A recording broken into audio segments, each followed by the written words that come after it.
this is going to be a period of great opportunities, because it appears that the party is going to be increasing its margin in the House of Representatives.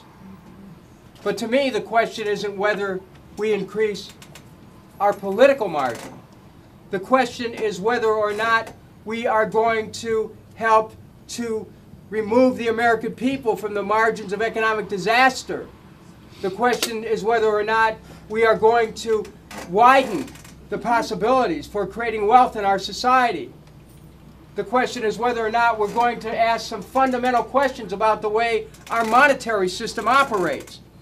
We're seeing we have a debt-based monetary system, and what that has meant is that all we're doing is creating more debt. The banks are spending money out of thin air.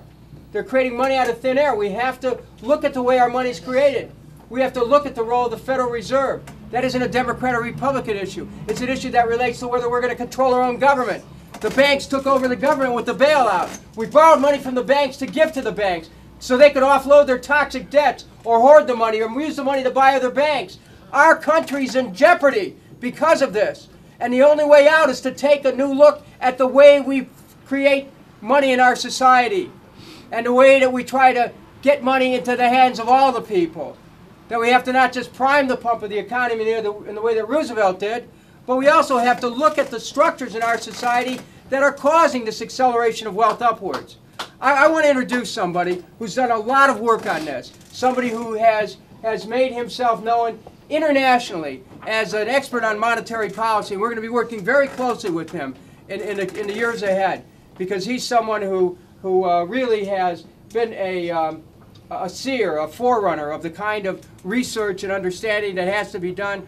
He has written one of the seminal books on the nature of money in our society and of the history of money. I want you to welcome Steve Zarlenga from Chicago. Steve. Yes, Steve.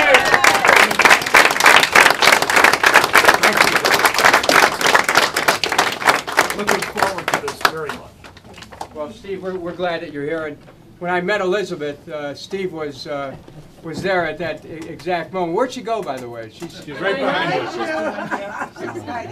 I always have to know.